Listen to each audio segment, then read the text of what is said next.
రాష్ట్ర చరిత్రలో కనివిని ఎరుగని ఓ భూదందా గుట్టు చప్పుడు కాకుండా సాగుతోంది. చాప కింద నీరులా ఆ దందా ఊరూరా పాకిపోతోంది. అసైన్డ్ భూములు, పోరంబోకు భూములే లక్ష్యంగా ఈ వ్యవహారం నడుస్తోంది. ఓ బడా నేత తమ్ముడు దీనికి కర్త, కర్మ, క్రియ అని ప్రచారం జరుగుతోంది.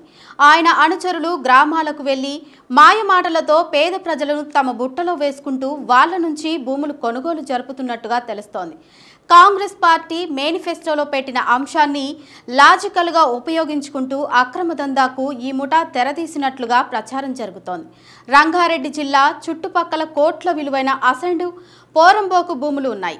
వీటిపై కన్నేసిన ఆ తమ్ముడు రెడ్డి ఒక్కొక్కటిగా తమ ఖాతాలోకి వేసుకుంటూ జోరుగా అసైన్డ్ దందా సాగిస్తున్నట్టు తెలుస్తోంది.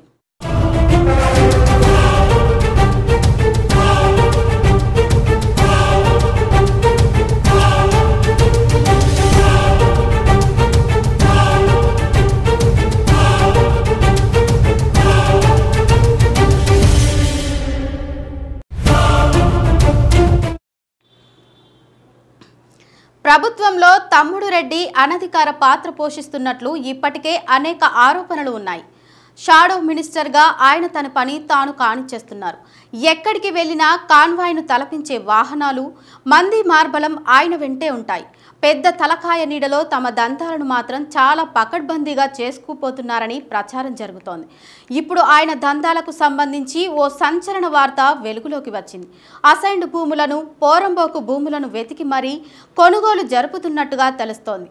ఇబ్రహీంపట్నం నియోజకవర్గంలోని ఆరుట్ల, మంచాల, బొంగులూరు గేట్, తుక్కుగూడ, కొంగరకలాన్, కందుకూరు, ఫార్మాసిటీ పరిసరాలను జల్లెడపడుతూ ఆయా భూముల చిట్టాలను సేకరిస్తూ వాటిని కొనుగోలు చేస్తుందట. దీనికి స్థానిక రియల్టర్లు, రెడ్డి వర్గం సహకరిస్తున్నట్టుగా సమాచారం. పేదలకు పంచిన అసైన్డ్ భూములను ఇలా అక్రమంగా కొనుగోలు చేయడం వెనుక పెద్ద భాగోతమే ఉంది.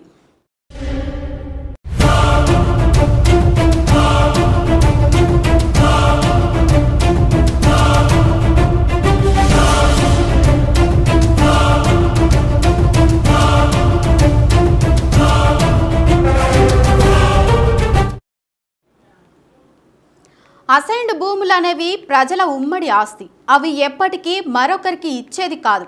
అది రాజ్యాంగ స్ఫూర్తికి విరుద్ధం కూడా. ఈ అసైన్డ్ భూములను రైతు అమ్మకూడదు, కేవలం సాగు మాత్రమే చేసుకోవాలి. అయితే రాను రాను ఓటు బ్యాంకు రాజకీయాలు పెరగడంతో హామీల చిట్ట కూడా పెరుగుతూ వచ్చింది. అసైన్డ్ ల్యాండ్స్ను అమ్ముకునే అవకాశం కల్పిస్తామంటూ హామీలు ఇస్తున్నాయి ప్రభుత్వాలు. రాష్ట్రంలో కాంగ్రెస్ తన మేనిఫెస్టోలో ఈ అంశాన్ని పెట్టింది. దీంతో అసెంబ్లీ ఎన్నికల్లో గెలిచింది. ఇచ్చిన మాట ప్రకారం దీనిపై త్వరలోనే కసరత్తు చేరున్నట్లు తెలుస్తోంది. అసైన్డ్ భూముల చట్టానికి సవరణలు చేస్తే అమ్ముకునే అవకాశం ఉంటుంది. ఇది పైకి పేదలకు లాభం చేకూర్చేలా కనపడుతున్నా దాని వెనుక పెద్ద భూదంతానే ఉంది.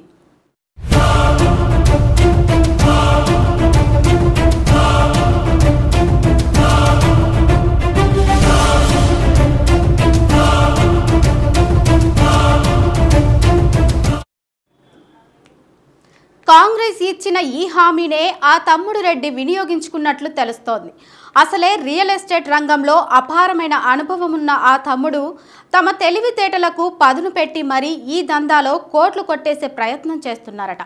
ఔటర్ రింగ్ రోడ్డు చుట్టూ ఉన్న భూములను భూదత్తంలో వెతుకుతూ ఎక్కడ అసైన్డ్ ల్యాండ్స్ ఉన్నాయో అక్కడికి తన మనుషులను పంపుతూ దందా సాగిస్తున్నారట.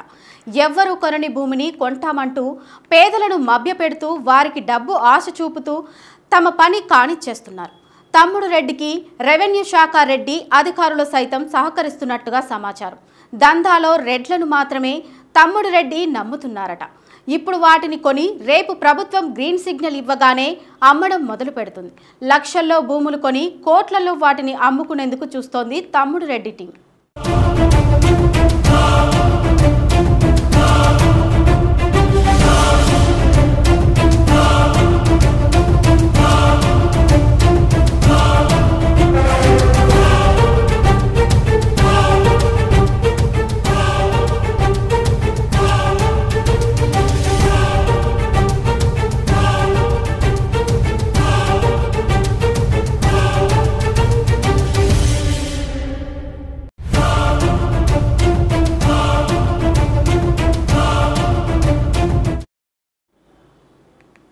ఇప్పటికే పల్లెటూర్లలో రెడ్డి గారి బృందం విస్తృతంగా పర్యటిస్తూ అసైన్డ్ భూములపై ప్రచారం చేసుకుంటూ పోతోంది. ఎలాంటి ప్రాబ్లమ్స్ ఉన్నా, ఎలాంటి లిటిగేషన్ ఉన్నా కొనేస్తామంటూ చెబుతుండడంతో కొంతమంది ఈజీగా వారి వలకు చిక్కుతున్నారు. 2-3 తరాలుగా అనుభవిస్తున్న భూములను అమ్మేసుకుని తమ జీవనాధారాన్ని కోల్పోతున్నారు. తమ్ముడు రెడ్డి 100 కోట్ల రూపాయల భూదందా తెలిసి కేబినెట్లో మిగిలిన మంత్రులు షాక్ అవుతున్నారట. తమకెందుకు ఈ ఆలోచన రాలేదని గుసగుసలాడుకుంటున్నారట. వడ్డించేవాడు మనోడైతే బంతిలో ఎక్కడ కూర్చున్నా పర్వాలేదన్నట్టుగా తమ్ముడు రెడ్డి తన అసైన్డ్ భూములు దందాలు 3 పువ్వులు 6 కాయలుగా సాగిస్తున్నట్లు తెలుస్తోంది.